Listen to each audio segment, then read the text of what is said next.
See, it didn't take that long, guys. Did it? Okay. We are.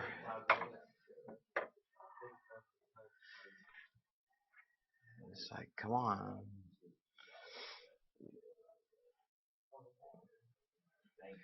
We are very, very close to the end of the semester, but I think you guys know that.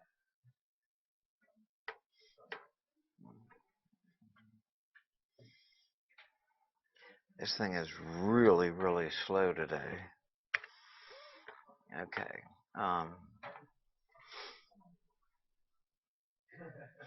Okay. In case you didn't know it, uh, in case you didn't know it, up here I put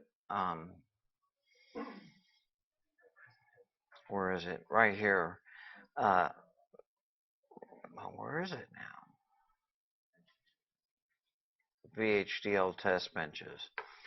So I don't think I need to go through that, but this I did spend a little bit of time on it trying to put it in there for schematics and VHDL.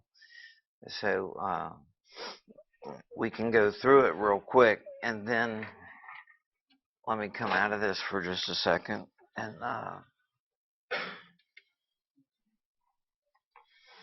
And then we've done these. We've done the vending machine. We didn't do the pump. Uh, we can still go over that. I want to go over traffic controller also. And this one's interesting.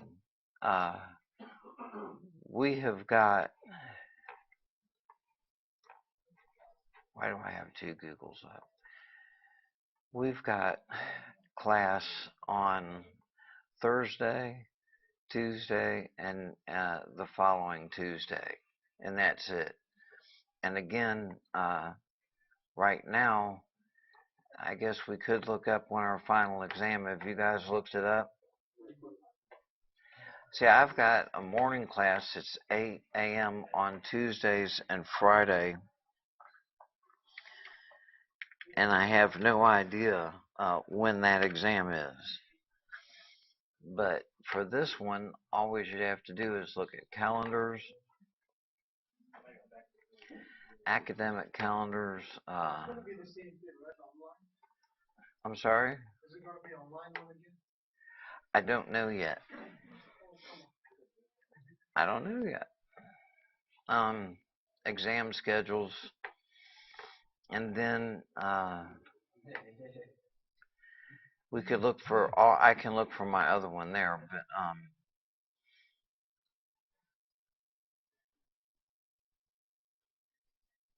so this should be it for us. It should say just Tuesday, Thursday classes at 2 o'clock, and with it being at 2 o'clock, I would think that ours is going to be at 2 o'clock also. So we're at ELET.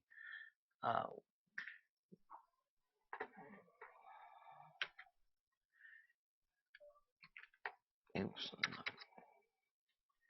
Where are we at? 3132 Digital Systems.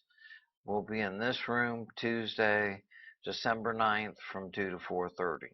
Okay, I kind of figured it would be Tuesday. Okay?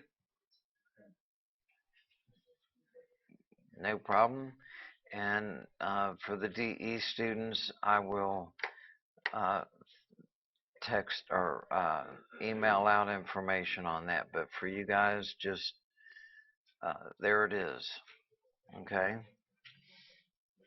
There's my C program. Ooh, it's on Friday at 8 a.m. Great. Just what I wanted. Okay. So after this, we want to talk about the traffic controller. Most of this, you guys have done all these VHDL test benches. If you haven't done it, then somebody's doing them for you by this time. Uh, you tell it test bench, and you come over here in this particular uh, set of file or project. I had all kinds of files in there, and the one thing that you got to make sure of, I don't know if I have a shot of the screen on there, but you just make sure that it's got that one symbol that's like the three boxes. Make sure it's attached to that particular file, and that'll say it's the one that's the highest level, and it's got to do that just so that it can do the test bench on it. For this one, it gave me a blank test bench. I didn't have any clocks in here, and it didn't put any in here. So I thought that was great. It didn't do anything. So all I had to do was put in a basic uh, truth table and then run it. And that was the schematic. I had also uh, done a VHDL circuit of the same expression, and I can see on here that this is uh, the result, the simulated uh, or simplified expression is C naught or A, right? Because here it's high, and there's A, and then here's C, so it's C naught or A. Okay, here was the VHDL. It was the same circuit. There's the equation that I put in. I did make a mistake, and I did not go back and fix it for the slides, but I fixed it for the test, or for doing the VHDL test bench. So I did put the not before the A, and then when I ran it, I got all this stuff about clocks. So all I can figure out is if you're doing a VHDL, for some reason it thinks you're going to have a clock in there.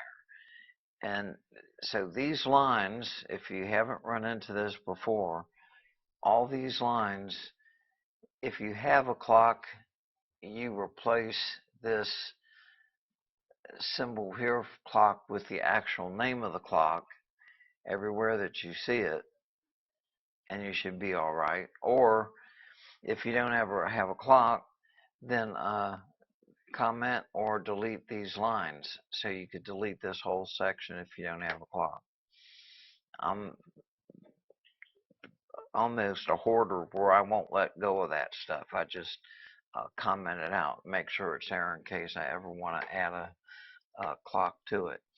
I had to, this one didn't give me errors. The ones in red gave me, that's what I loved about this. I gave it the test bench, it created the test bench, and then gave me these 4 errors. So it created it and then said that it gave me errors too. So those were the 4 errors it gave me, but these are also errors. These have to go out too. Okay, once I ran it and got that one fixed, I saw that they were both the same. So that showed me that this was my simplified result. And since I got it the same both times, I felt like this was probably good. Okay, and testing flip-flops. You're doing this, some of you are doing this in the lab right now. And somebody had told me they thought the AND gate was the same as the D flip-flop. The level, and it's not exactly. You can't put it in place of that. But here, do I have to? No. So I created a test bench. Now this one's got a clock on it, and I went in here and it didn't give me a clock. So it's like, I don't know why it didn't give me a clock this time. It even sees a signal that's called clock, but didn't say anything about it. So since I have some, I can't ever remember this, so I have a VHDL test benches out there that have the clocks in it. So I put that in there, put those in there, and then I was able to use the clock. The first thing I did though after I did this was I just ran this process. This is the way I do things. I kind of take them slow, uh, test it a little bit at a time. So I tested to see if this clock was working, and it did. That's why I've got all these red lines. I didn't care. Okay, all I was concerned with was, is my clock working? And it was. So after that, I decided to go in and actually I tried several different values, and 15 nanoseconds seemed to give me uh, the right kind of inputs on D, so that I would get the kind of inputs I was looking, or that I wanted. So here's the clock, here's my D input. Here on a D level, you could see that it didn't get this whole uh, pulse, but it got the part for where the level was positive. Same here. Now this thing, D level 2, was the AND gate. It kind of goes along with some of these pulses, but in no way can you say that those two are equal. So don't let anybody tell you that AND gate was equal. Here's the positive edge D flip-flop. There is a positive edge. There's D is high, so it went high, stayed high till the next positive edge. So what happened was it read this one as 0. If you want to make sure, you can click right on the edge of the clock, and when I did that, I came over here and it said 0 for D. And then this was the negative edge, and I don't know if you can even see them. It's really hard to see them, isn't it? Well, I was experimenting with colors too, and so if we'll have to turn these lights right back on, because if we don't, you guys will fall asleep. Uh, so you can see them now. I mean, I can kind of see them. If it was a hearing thing, then I wouldn't know what to tell you. Okay, so what that did was that told me all those worked. All I was trying to do was put the inputs to this in some way that they were hitting both the positive and negative edge. Now you're doing the same kind of thing in the lab, um, and that's a little bit tougher. It really is. But with that one, you've already got it laid out. Uh, you've already got where it says time periods, and let me show you, see what we were looking at. So this makes a little bit more sense. In the lab that you're working on, and I know the DE folks aren't, but uh, they can look at this so they know what I'm talking about. You guys are working on this one, right? So here we've already got these set up. So you just have to go in and say that this signal is high for 50, 100, 150 nanoseconds, and then low for 50 nanoseconds, and then high for 100. So that's already fixed for you. And I did show a little bit more here. Um,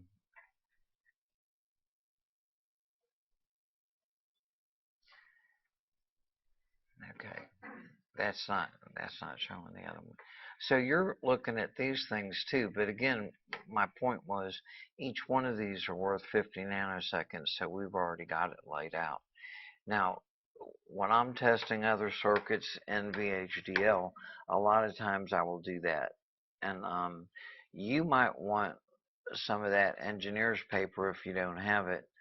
Uh, I've got some in my office, but you might want some of that engineer's paper for this test, or this state machine that's coming up with the vending machine, just so that you can know, am I testing this right? That I'm trying to get a Snickers out or chips out or gum out or something like that, making sure you did it right. So, and then this one, but I already had all of those set for you. Okay, so you knew what you had to do.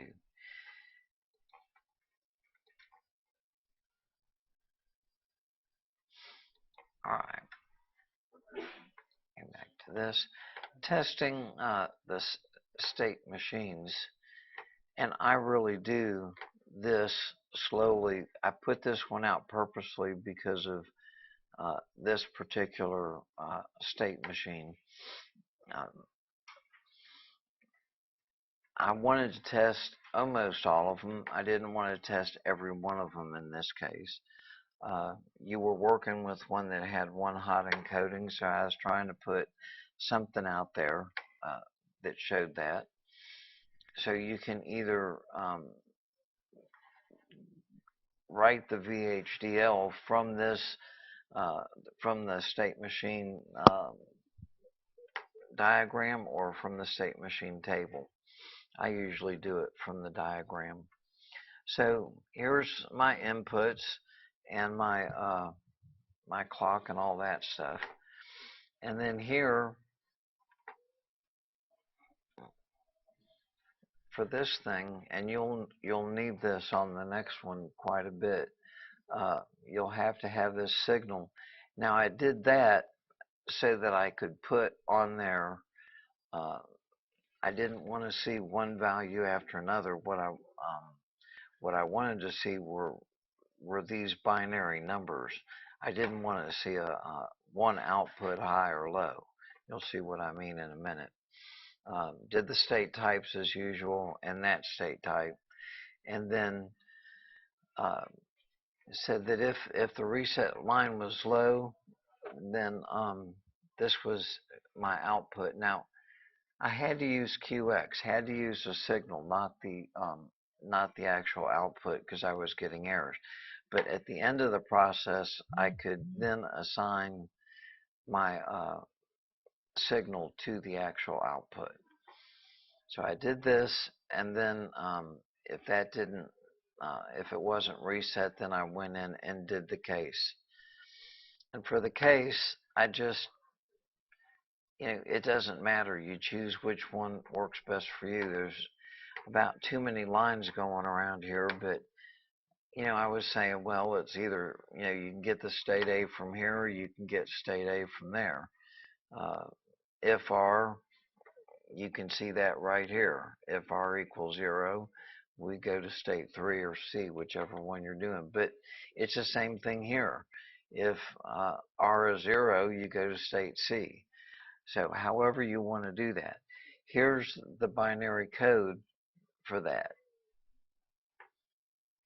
Now when I assigned the values here, when I actually did the test bench, again, I wanted to make sure I didn't have what I was looking for. Assign it to the right entity. And this one gave me a clock signal, said it was 10 nanoseconds. I made it go up to 100. Let's see, what else did I did. So here I did this pretty slow. I went in first and just made sure that I had a clock going. And once I did that, I replaced that with the reset line and made sure that I at least got started in state 1. Now, going back a little bit, I can see here that if R is 0 and I had my inputs already set to 0, it would go to state 3. And then with no conditions, it would go to state 1. And then because R was 0, it would go to state 3. So that's what happened at the beginning of my test bench. I had the reset. It went low. My clock was running. When this went low, it put me in state A. This is why I wanted the vector. of 4 down to 0, so that I could see 0, 0, 0, 1. I could see that state. Now I can come over here and open that up and see each one of the lines if I want to, but this made it easier for me to tell me what state I was in. Okay, so then since R was low and we were looking at the negative edge of the clock, right here it changed to state 3. And then non-conditionally it went to 1, then to 3, then to 1, then to 3. So I knew that part was working. So now I want to kind of get out of that, and I want to add some more stuff about right here. And what did I want to do? Now, none of this is wrong. It's just I'm trying to think what I was thinking when I put that in there. Okay, I decided this was what I was going to do. Go R equals 1, and then R and S equals 0, and then I would go this way. And then since R and 0 and S was 0, I'd go this way and then come back.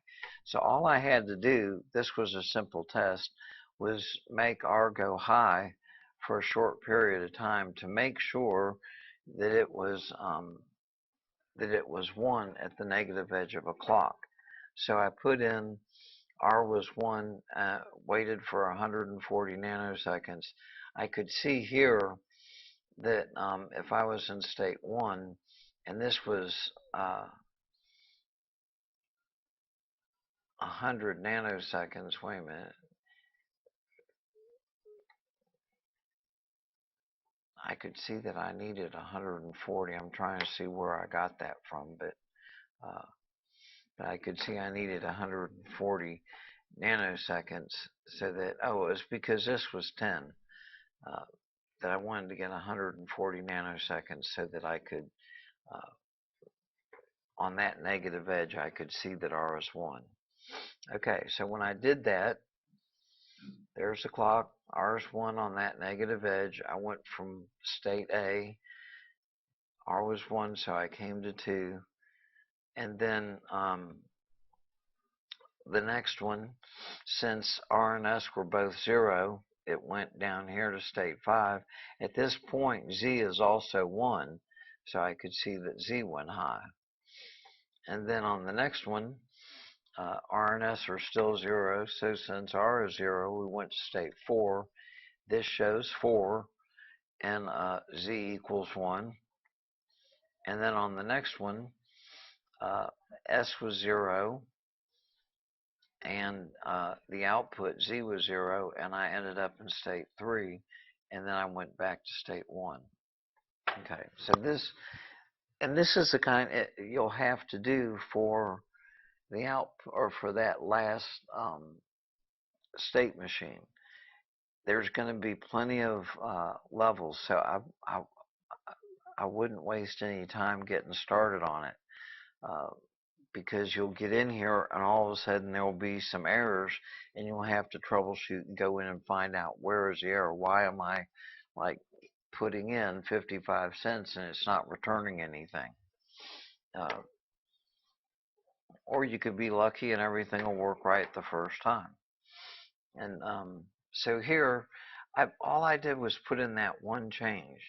Now I could start putting in some other ones. So I put in, here was the 140, so I waited for another 400 nanoseconds, and because I wanted all that to happen, right? So I had the 1, 2, 3, 400 nanoseconds. I did want all that to happen. And then I said R was 1 and S was 1. So I was planning on going this way and then that way. Oops. And then that was 100 nanoseconds. And then made them both 0 again.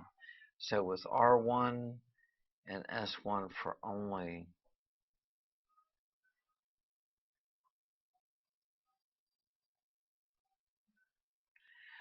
only that short a period of time, I might not have gotten everything that I wanted. I probably should have done it a little bit more because this held it. Okay, came back here. Here was the new stuff I put in, RNS or high for 100 nanoseconds. That brought me here. But on this negative edge here, since S was, okay, R was 1, I came to 2. And then here, uh, because they were both 0 again, I went down here and then back that way. What I should have done is had just R high, if I had planned this out better, just R high, and then let S stay high for 200 nanoseconds, and let it test this branch and make sure it went that way. Because I would like you to test as many of the branches as you possibly could. Now, I could have done a whole lot more, but that's where I stopped. So at least now, even though you didn't before, you have some examples of test benches to go out there. The traffic controller, this one, I also called it an ASM, not a finite state machine, but an algorithmic state machine. There's not a whole lot of differences, okay? It's just, it was called an algorithmic state machine. So here are some of the differences. You'll see the state code up here or there. Here's a state box, conditional expression. So it looks like a flow chart. So it's a little different when you're writing out the diagram for an ASM than you are for an FSM. Here's the problem. It's very similar, but not exact, to the one that would could possibly be on your project. Here I've got the north and southbound lights. That's these turn green. East and westbound turn red. Then I've got some long timer. Now, at the time, I was kind of on a time crunch to get this done, and I couldn't figure out how else I should have done this. But I wanted to have a timer, and I'm not sure I wanted to have the sensors in here or not. I might have. But so I wanted a long timer so that the through north and southbound would stay for a while. And then when the long timer was complete, I wanted a signal that was called LTC, say that it was completed. And then the north and southbound lights turn yellow, and that I wanted a short timer. I wanted to know when it was completed. And then I wanted the north and southbound lights to turn red, and then the east-west left arrows to turn on. So this would be east-west left arrow, and I did that at the same time. If it's a good traffic signal design, you don't do that. You wait for a short period between turning these red and turning anything green on these, because of the way we all drive. We all like to make that red light, or go through that last little bit of the green light, which turns red while you're going under it, and the guy behind you is coming too, right? So there's a few people that are going through that red light at the end. So if and then you got folks like me that think, okay, it's going to turn green any second, so I hit the gas. And this morning was one of those times where it didn't turn green. I had to back up, but it turned green in a minute. At least I didn't get all the way out in the middle. Okay, so then I had left timer. So now I've got a long timer and a left timer. So I decided to call that AT, or an arrow timer. And so I did all this with arrows, or with timers. So it's been described. It's just timers. And here's the way it would look in a algorithmic state diagram. I'm telling it which lights are going to be green and which lights are going to be red. So here, north, south, green is 1. That means it's on. East, west, red is a 1. It's on. But all the others, okay, the left turn arrow, um, the way I had it was, let's see, north, south, green. Oh no, this was the left, or long timer is asserted. Everything else should be a 0. Okay, then I keep asking myself, or the state machine keeps asking, is the timer complete yet? And if not, then just stay here. When it was, it falls through, and then we start turning on some yellow lights and turn on the short timer. And the short timer's finished. We turn on the red. We turn on the left arrows. We turn on the arrow timer right here. Remember, back earlier it was called LT again, but here it's now changed to arrow timer, and all the others are left unchanged. And then when it was unactivated, I realized that states 9 through, or at least the next 9 steps, were the same as the first 9. So I said, okay, and then I was going to be able to return to step 1. So this is basically the algorithmic state machine for this particular design. We could have come up with a finite state machine here, okay? I just wanted to show an algorithmic one is just a little different. And the other thing I wanted to show that was different was, well, I got these, but the other thing I wanted to show was the way I did it with creating some parts and then hooking them together with wires. Okay, so here I could have said, D7, I could have had a flip-flop for each one of these, um, or a group of 8, and then try to keep track of which one was here. And this requires 4 flip-flops for all 6 states. I think I ended up doing it that way. So here's my my flip-flops for the 6 states, and it seems like you shouldn't have 6 states. It seems like you should have more, but what I was doing here was, okay, that here the north-south is green, here the north-south yellow is on, and then here I've got the north-south red, I'm sorry, north-south red, what's the next ones? All these are on at one time.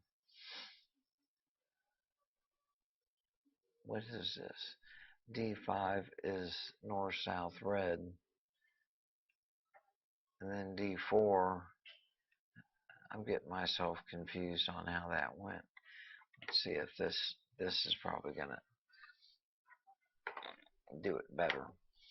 Okay, so here I'm in state A, left turn complete. If it's 0, I stay in state A. If it's 1, I go to state B. My output is the left turn. On B, when I'm in state B, that's where it says I'm going. If the short timer is still 0, I stay in B. If it's been completed, then I go to C. And and the short timer output has gone high all through that time. And then C, I come through and the arrow timer, if it's 0, I stay in C. If this gets asserted, it says it's complete, then I go to state D, which is starting the east-west. I think that's what I got up there. So east-west green is state D, and east-west yellow is D2. Okay, that's state E, and then F is this one. Okay, so in state A, that's how this is being read. In state A, the north-south green needs to be a 1, and the east-west red needs to be on also. Okay. I think after this particular lecture, most people choose the other one, right? Because this one, it could have been done with a finite state machine, but most people try to do it the same way that I did. So I had to implement the design. I had a clock divider, so I brought the clock down because on the Spartan 3 boards are at 50 megahertz. I wanted to bring that down quite a bit. Here's where I reset the whole machine. Here was the state machine. And here's all my timers, and there's my lights. Now remember, the lights, I wanted an 8-bit binary number so I could see those binary numbers again. Okay, so I ended up with 2 clock dividers, one running at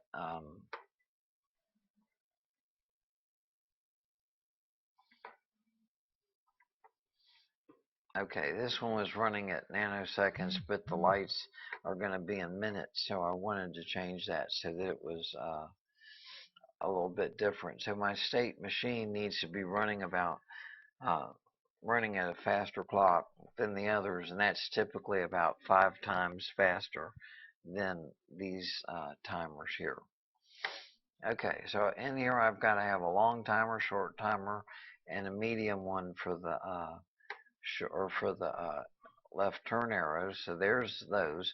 They were fed in by this clock timer or clock divider, and then into the state machine. And then of course these signals here had to tell it that when these things were over, so it would turn them off.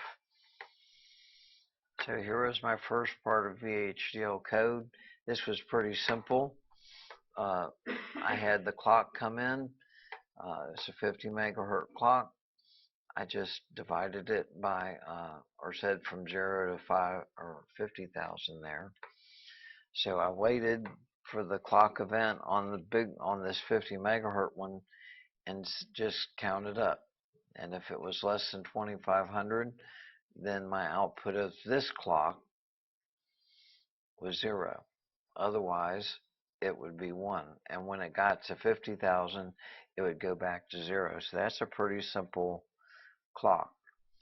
Had to be real careful here because count was defined as an integer with a range of 0 to 50,000. Okay. The range of numbers will create a 16-bit positive number. Without this range, Xilinx will create this number in a signed range, and I'll only get up to 32,767. That was caused me a little bit of trouble because I didn't do this. Okay, I didn't tell it to make it an unsigned integer. So this was the range I had, and what I ended up with was an infinite loop. So it never did work. When I figured that out, then it let me count to 50,000. Okay, here's my other clock. All I had to do is count to 10,000 on this one. I could have said signed and it would have worked fine, but I went ahead and left it like that. So now I got two, and here's my third one. Uh, this was, oh, I really couldn't test a divide by 50,000 circuit, so I had to do a smaller one to see if it worked, and it worked just fine. But I had to test something to see if this idea would work in Xilinx, and it did. So I could cut down my my um, my system clock. So I got these two done. At that point, they were just there. Then uh, then I had this test where I wanted to see if you know, get the timer going and wait to see if the timer was complete, if that signal would turn it off, and it did. So I knew this part was working. And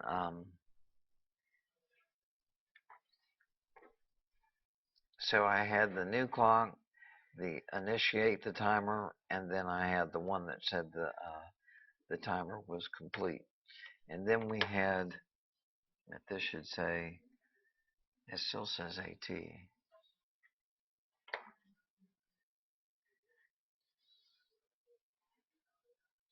Okay, that's just, okay. So I got all of these. Then the state machine. Um, I had to have the inputs in here where the timer was complete. On the output, I had to tell it that the timer should be initiated. Then I had to have uh, the output from my lights, Q, which was 7 down to 0. And I wanted it that way. I wanted it that way so that when I did uh, the test, I could see those numbers again, that 8-bit number that would let me know. I could go way back there, but it would let me know in that table what state I was in. So we got uh, the the 6 states that I had defined earlier, and what the lights had to be, uh, and the state type as I usually do, another signal, and then when to go into state A, and then looking at if I'm in A, this is what the count looks like, and that count's going to be assigned to Q down here. And then if LTC equals 1, then I can go to B. Otherwise, I will just end up staying at A. But note here that I don't say stay in A. That was something that bothered a lot of students and me at first too. I didn't have to tell it to stay in A. It would do it unless I told it to do something else. If I didn't tell it to move out of state A, then it didn't. So it either had to move out or it would just stay. Here for B, it would give me this for my output. When it saw this, it would go to C. Otherwise, it would just stay in state B. So these all worked just fine. Um, then I had to have when my lights were on or when they were off.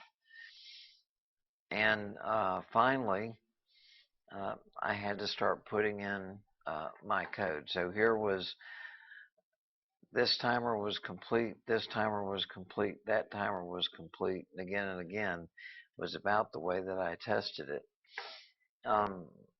Here the timer got turned on, and the timer was complete, the next timer got turned on. And I tried to put these signals, like the ones that were supposed to be green, green, and the ones that were supposed to be yellow, yellow, and the ones that were supposed to be red, red. the purple was for something different, and I can't remember now what I did with that. But here you can see, this is the reason I do the state vector, or the standard logic vector, so that I can see which state number I'm in. It makes it a little easier to close this up and just look at that. So we start a timer. When it says it's complete, it starts the next timer and changes the light color. And then when it says it's complete, it changes to the red, and it stays there for a while. And while this is red, uh, this one needs to be green. Well, this one's red. Oh, I'm sorry. When that one's first red, this is the left arrow is turned on. And when the left arrow is finally done, then I can turn on the green light, and it turns green. So that worked fine, and I could have run through a couple of tests there. Okay, and then I go through all this stuff, uh, when it was activated and how the yellow light and everything else uh, worked. But you can see, you wouldn't have to do all this on a report, but you do want it to be clear enough. I went through each one of these pulses just to make sure that if you were looking at this one as an example, you could tell what was happening at each state.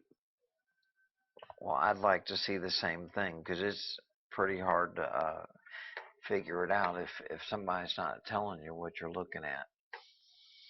Okay, so there's two ways now to complete uh, this the whole thing the way that I had it.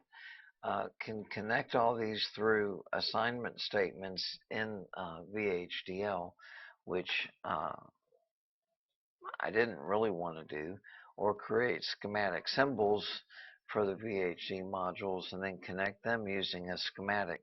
And to me, that was the easier way to do it, or the way that seemed to make sense to me. So I created all my on my VHDL for this timer, for that one, and created uh, sorry, a symbols form. And then once all those inputs and outputs were there, and I had the lights turned on, I could connect them. And the only other way to do this is uh, think of these as, remember way back, way back, way back when we did the 4-bit, I think it was a 4-bit counter, and we used that as a component, and then we wanted to take that and add 4 of them together in one VHDL file to make one 16-bit counter.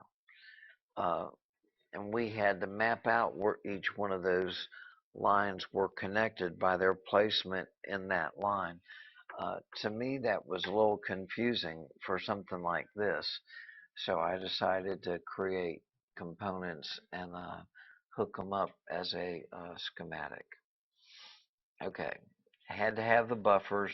I probably didn't put them in at first and got errors, and then I had my output signals, and here these are just bus taps so that I could get in and basically tell which light was which. Oops. Okay, and then I had all these, and I could actually go in and look at the right names for them a little bit better, and it worked just fine again.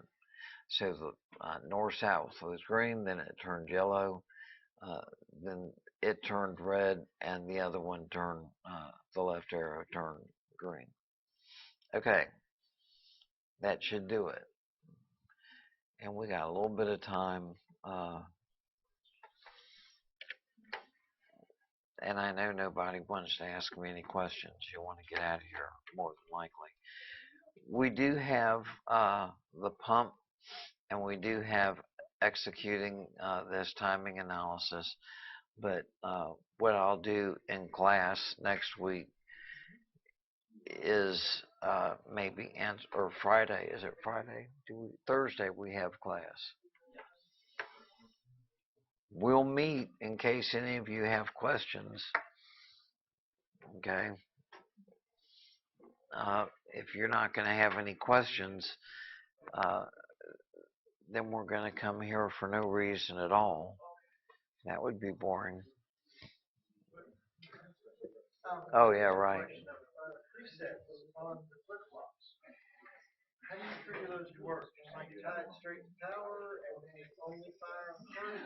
No, you can have a reset where things go to zero. You can have a preset and say, when I see that signal, make this go one. On the, if you're looking at schematic components, you have flip-flops that have a clear on them and a preset. So when you tie the preset to its active signal, it'll make sure that out, when it gets reset, it'll go to a one. Okay. So use flip-flops that have presets and flip-flops that got clears. Well, it's just like a reset pulse. When you send the reset, you make most of them go zero, but especially in these one hot encoding machines, most everything's a zero, but something goes to a one. That one has a preset on it, not a clear. But they all get the reset signal so that, however many go to zero and one goes to a high value. Okay? That it? All right. I will see you guys on Thursday.